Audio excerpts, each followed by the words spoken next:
Doctor Babasaheb Ambedkar open university.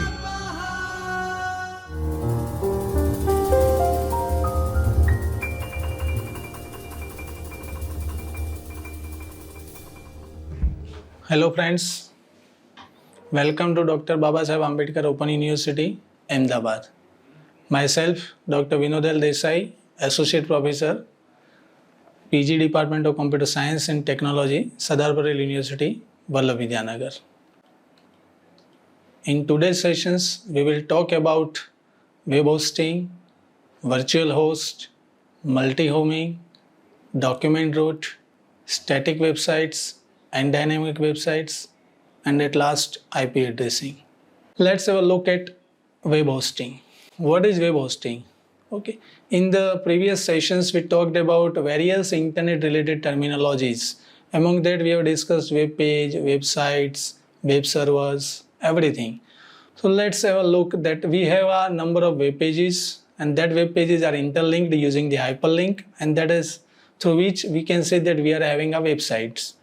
Now, once we have developed a website, the big question comes is where do we host it? That means hosting means where do we keep it so that persons across the world from anywhere can access our website, access the data he or she wants. So hosting or keeping or placing a website to a particular place is very important. So this is the mechanism that we want to understand or discuss. So web hosting is a mechanism which allows us to host our website, to place our website in a way so that it can be accessible across the world from anywhere at any time. It is a process. Web hosting is a process of renting or buying space to house a website on the World Wide Web. When a hosting provider allocates space on a web server for a website to store its files, they are hosting a website. Means there are various hosting service providers are there in the market.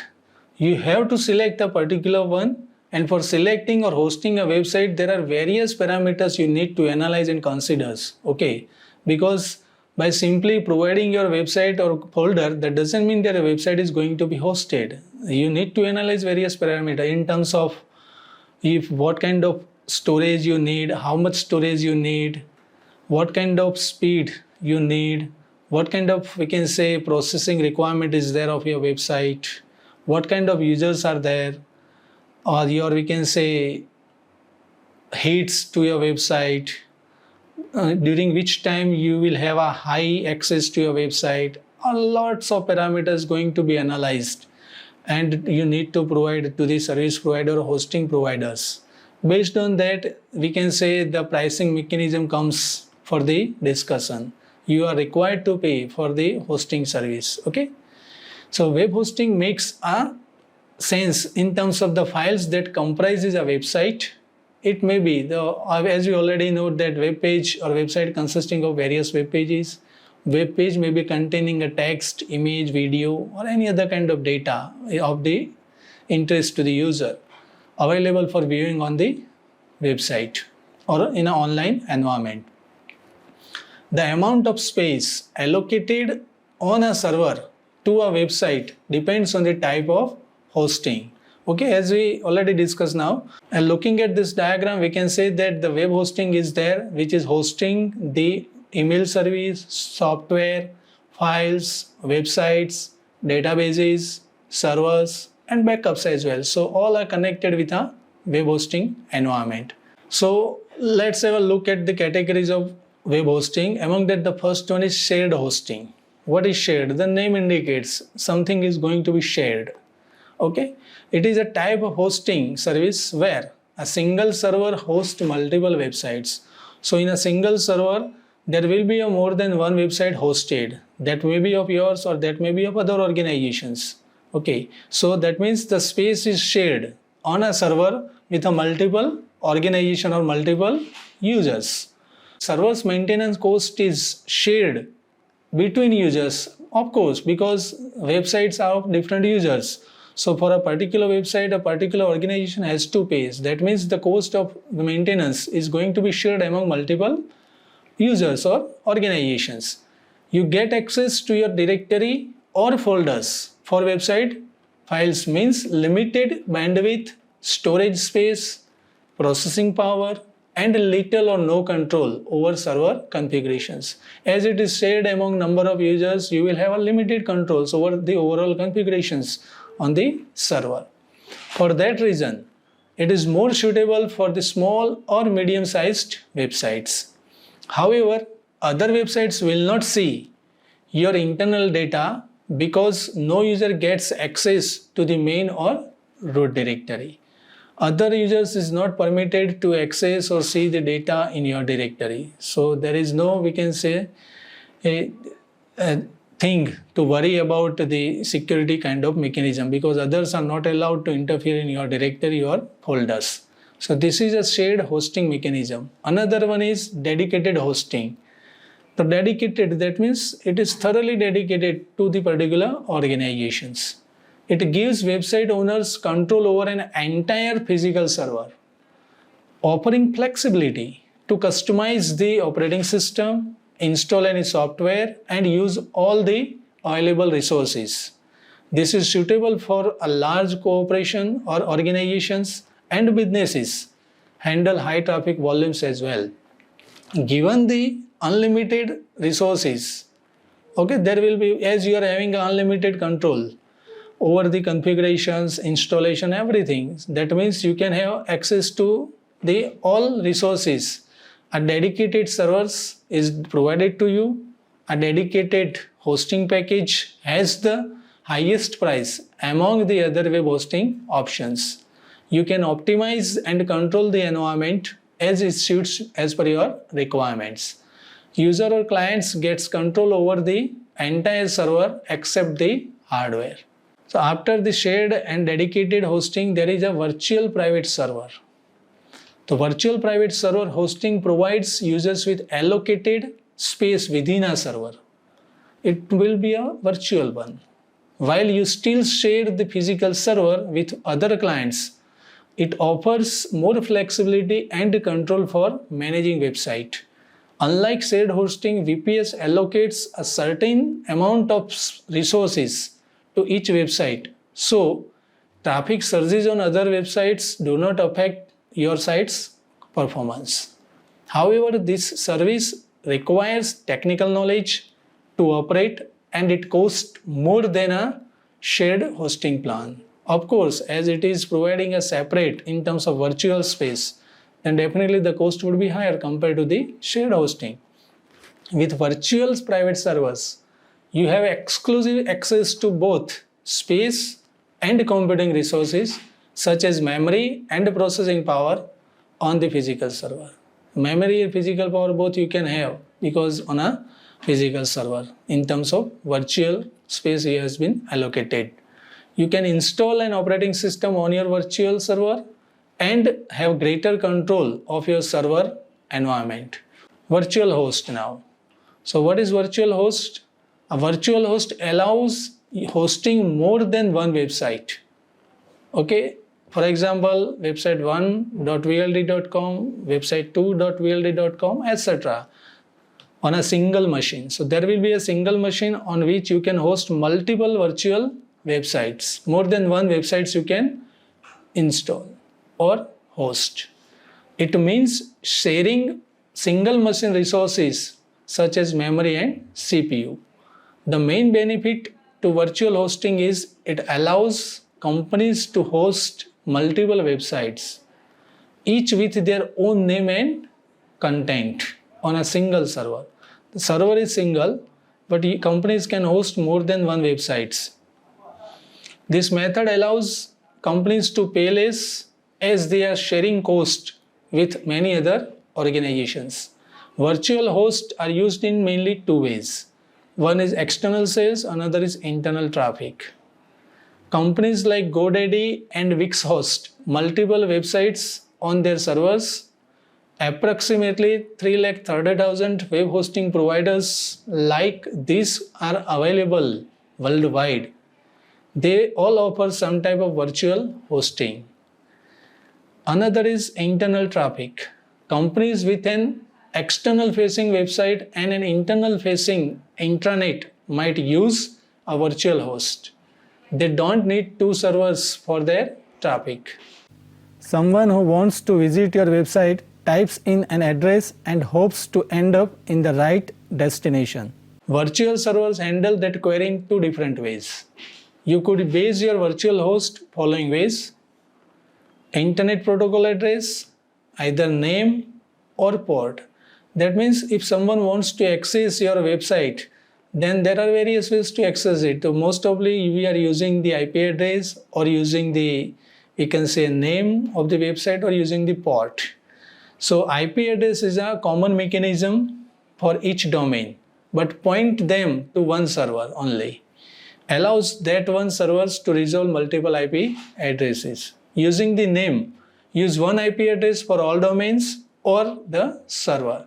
During connections, ask your visitors which site they likes to visit.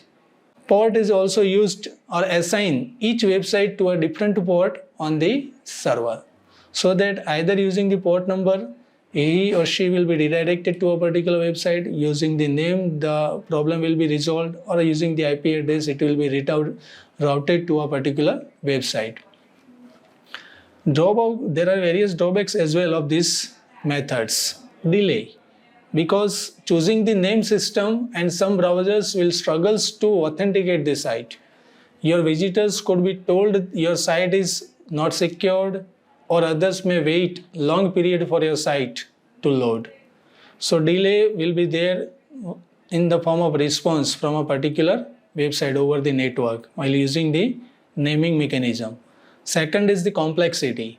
It takes little coding to set up IP addresses for each site, but you may run out of available IP addresses to use, and you must keep track of which addresses corresponds to which site. That means we have to keep track of, or we have to keep the records of the binding of particular websites with a particular address.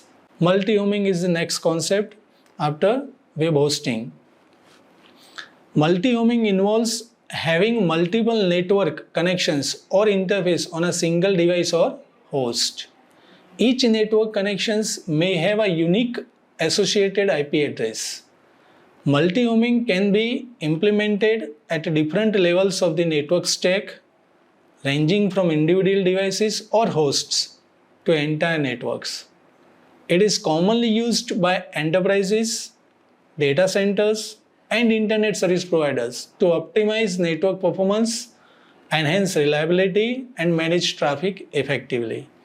There are various use cases of multi-homing. Among that, to optimize network performance, it is widely used. A device can take advantage of the combined bandwidth of all connections. It also enhances the reliability. If one network becomes unavailable or goes down or gets congested, a device can rely on the alternative network to maintain connectivity and provide the service to the client. It can manage traffic effectively, enables policy-based routing, where traffic is selectively routed through specific connections based on predefined rules. It also maintains a load balancing. Multi-homing can distribute network traffic across multiple connections, ensuring load balancing and improves performance. Fault tolerance, definitely, as we already discussed, that if one connection goes down, it is not going to affect the overall network and the service requirement of the users, but it will be redirected and served through the other connections available. So it can easily handle the fault tolerance. Next is document root. It's very important. A document root is the directory on a web server where the website files for a domain name are stored or kept. When someone else look at your website, this is the location they will be accessing. Okay, so someone is accessing a website, that means it is directly connecting to the root or document root, we can say. For a website to be accessible to visitors, it must be published to the correct directory the document root. The host web server possessing all the website stores all the files of hosted domains, add-on domains and subdomains separately onto a folder/directory that is known as root or document root. There may be a primary domain, okay, apart from add-on or subdomain. So what is primary domain? So it is rooted in the public_HTML folder. Since the primary domain has its own directory, it functions separately from the add-on and subdomain names. Add-on and subdomain names. Once you create an add-on domain or subdomain names in your cPanel, cPanel will automatically create a new folder or directory for each add-on and subdomains. Each add-on or subdomain names will be rooted in its own folder or directory to maintain the directory hierarchy for accessing a web pages. cPanel is a user interface, okay, which allows users to create these add-ons and subdomains and to manage this hierarchy. These separate folders makes the add-on and subdomain function separately from each other and the primary domain. After creating an add-on domain or subdomain, you can find their document root inside cPanel by clicking on the add-on domains or subdomain icons. As I told you, cPanel is we can say user interface which allows to manage creating these add-ons and subdomains, and you can easily view it in a proper manner. The document folder is unique for every domain. All the web pages and other related files of a website possessing a domain name are found in document root. Finding your website's document root depends on the web page hosting environment or website hosting environment we can say you are using. It may be a cPanel, it may be Plex, it may be Apache server or NGX servers, whichever you are using, but it may differ to find the document root of your website. Now, after learning the related concepts, we will discuss about static websites. What is static website? The term indicates that static, that means not going to change. It will remain as it is. So a static website is made up of a fixed number of pre-built files stored on a web server. These files are written in HTML, CSS and JavaScript, which are called client-side languages because they execute in the user's web browser. When a user requests a page from the server with a URL, the server returns the HTML files that is specified by the URL and any accompanying CSS and or JavaScript files. During this exchange, the web server does not alter the files before they are shipped to the user. So the web page will look the exact same to everyone who requests it. That means whatever response has been sent to the user, it will remain common for all the users who have requested for the same web page. It will not differ from user to user because it is commonly designed, or we can say it is now static. That's why the name is there, static websites. So it serves the static content to each and every user, okay, whoever is requesting a particular file or data. The content is static. The only way to change how the website looks is by manually changing the content of the files. This doesn't mean that static website can't be interactive or engaging. They can still have clickable links and buttons, images, video, forms, digital downloads and animations powered by CSS or JavaScripts. Common examples of static websites include resume websites, portfolio websites, browser websites, one-off landing web pages, and other informations or read-only sites. So these are all the examples of static websites. Dynamic websites.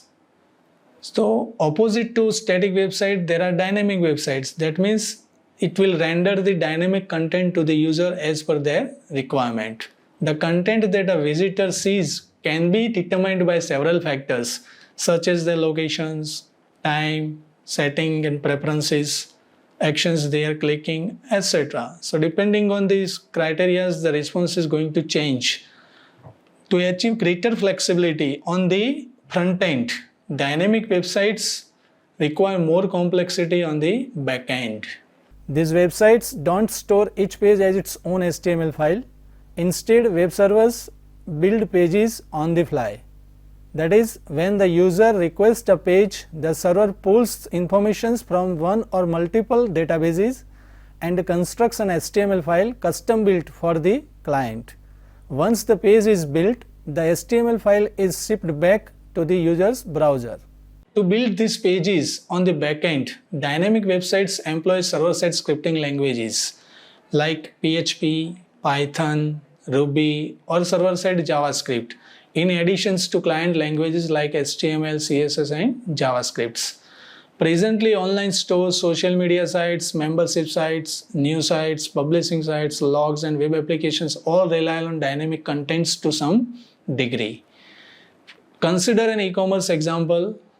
Homepage recommends product based on what they think you want to buy. So based on user's preference, each user will be reflected with a different web page. That is what a best and perfect example for a dynamic website. Of course, it would not make sense to hard code a page for a person or each person and store it on the server. But dynamic websites make it sense through this dynamic scripting at backend. Other use cases of dynamic content includes changing the page language based on the user's preference or location, displaying a user's previous orders from your website after they have signed in, and getting certain content on your sites according to users' membership status. So these are various examples of dynamic websites. IP addressing is very important concepts with respect to the internet and network technology. As we know that IP is a unique address provided or assigned to each system or desktop or device connected in a network. It will be a unique one. It is not going to be duplicated, or once the one IP is assigned to a system, it is not going to be assigned to another system in a network. So it's a unique address assigned to each computer device in a IP network. Internet service providers assigns IP address to all the devices present in the network.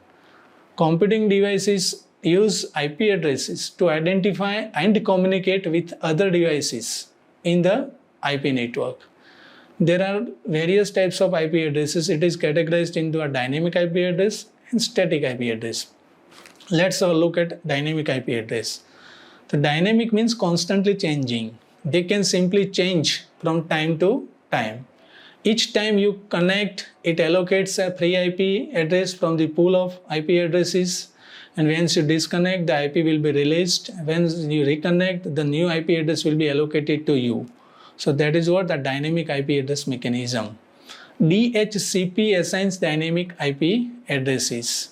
There are various benefits of dynamic IP addresses. Among that, it doesn't cost you much anything extra because it is dynamically. You doesn't need to purchase a single IP address for the full time period. So it's very, we can say, cheap compared to the static IP address. It is carefree, automatic and reliable with very little work on user's end. Your geolocation might be less accurate.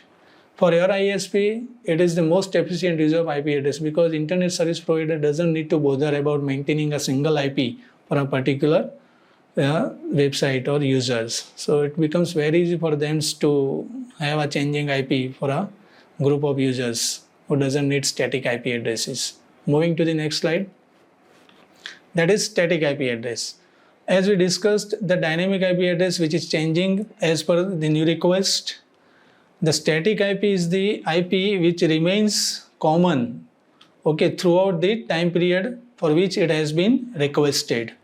The drawback with the dynamic IP address is that it makes it impossible for the receiving computers to know anything about the sending computer because there is nothing about unique from this system. This is therefore, if we want to maintain or if we want to make sure that who is sending the data, from which system we are getting it, it is not going to be maintained or stored in a dynamic IP address. So whenever if such kind of data is required, we want to maintain then dynamic IP address is not a way to connect the internet. In that situation, in that scenario, static IP address makes a sense. So whenever security or restricted access becomes an issue, it is therefore essential for the recipients to know who the requester is, which it can only do if that requester always has the same IP address.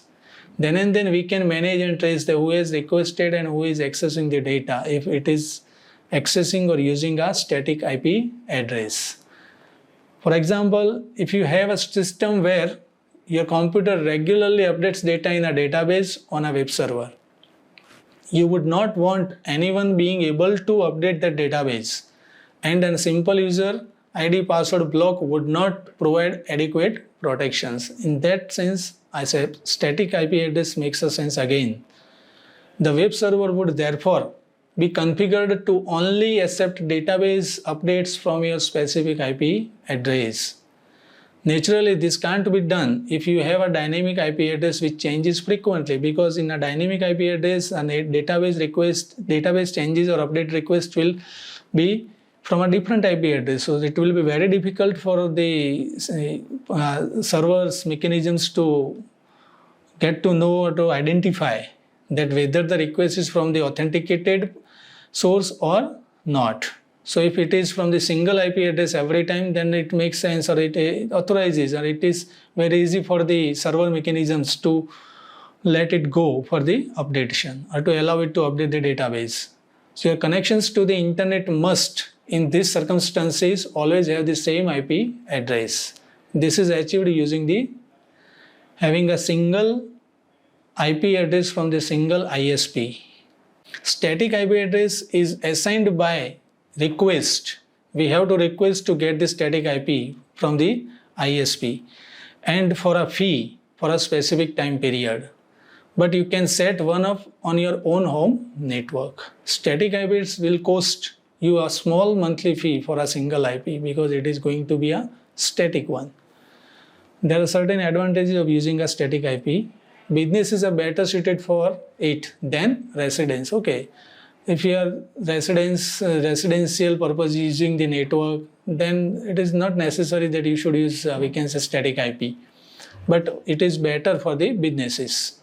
It is also better for dedicated services such as mail, FTP and web servers. It is good for creating or hosting computer servers. It makes it easier for geolocation services to accurately assess where you are.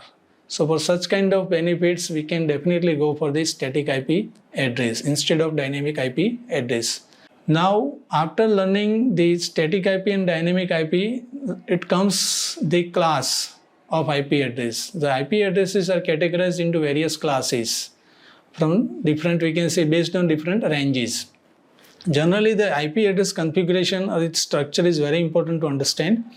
It is consisting of 32-bit. IP address is generally consisting of 32-bit binary address written as a 4 number separated by dots. The 4 numbers are called as octets, where each octet is of 8 bits. The octets are divided into 2 parts. One is network ID and another is host ID. First, network ID represents the IP address of the network and is used to identify the network. So, the network ID is used to identify the network, and the host ID represents the IP addresses of the host and is used to identify the host within the network. IP address is generally consisting, as we already know, it is represented in a 0-1 manner in a 8-bit. We can say in a binary representation or in a decimal representation we can say using the 1.160.10.240 kind of examples. So in a we can say image, you can see that it is consisting of 32 bits. Half is of network ID and half is of host ID. IP version 4 addresses are classified into different classes, and each class is having a range of IP addresses. So if you have to talk about, we can say class A, then we can see that it ranges from 1.0.0.0 to 127.255.255.255. So simply class A ranges from 1 to 127, class B ranges from 128 to 191, class C ranges from 192 to 223, class D ranges from 224 to 239, and class E ranges from 240 to 255. So ISP will assign an IP address to the computer communicating to the internet so that to identify the country or region from which the computer is connecting to the web. So it will help us based on this class which country or region it is going to connect. Let's have a look at class A, public and private IP address ranges. So class A addresses are generally used for networks with large number of total hosts. So if there are large number of total hosts in a network, then class A is the best way to construct the network. Class A allows for 126 networks by using the first octet for the network ID. The first bit in this octet is always 0. The remaining 7 bits in this octet completes the network ID. The 24 bit in the remaining data octets represents the host ID and allows for approximately 17 million hosts per network. Class A network numbers value begin at 1 and end at 127. So the range is from 1 to 127. Private IP ranges from 10 to 10.255.255.255. Subnet mask would be 255.0.0.0. Number of networks we can construct in a class A is 126. Number of hosts per network would be 1,67,77,214. Class B, public and private IP address ranges. Class B addresses are for medium to large size networks. Class B allows for 16,384 networks by using the first 2 octets for the network ID. The first 2 bits in the first octets are always 1, 0. The remaining 6 bits together with the second octet completes the network ID. The 16 bit in the third and fourth octet represents the host ID and allows for approximately 65,000 hosts per network. Class B network number value begins at 128 and ends at 191. It is also having a various ranges for the IPA, private IP ranges, subnet mask, number of networks and number of hosts per networks. Class C, public and private IP ranges. Class C addresses are used in small local area networks. Class C allows for approximately 2 million networks by using the first 3 octet for the network ID. In a Class C IP address, the first 3 bits of the first octets are always 110. The remaining 21 bits of first 3 octets completes the network ID. The last octet, 8 bits, represents the host ID and allows for 254 hosts per network. Class C network number values begin at 192 and end at 223. It will also have certain private IP ranges, special IP range, subnet mask, number of networks and number of hosts per network. Class D IP address range. The Class D IP addresses are not allocated to hosts and are used for multicasting. Multicasting allows a single host to send a stream of data to thousands of hosts across the internet at the same time. It is often used for audio and video streaming, such as IP-based cable TV networks. Another example is the delivery of real-time stock market data from one source to many brokerage companies.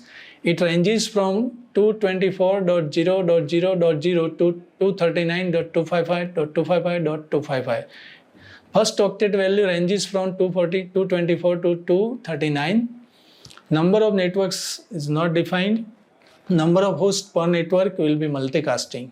Class E IP address classes. Class E IP addresses are not allocated to hosts and are not available for general use. These are reserved for research purposes.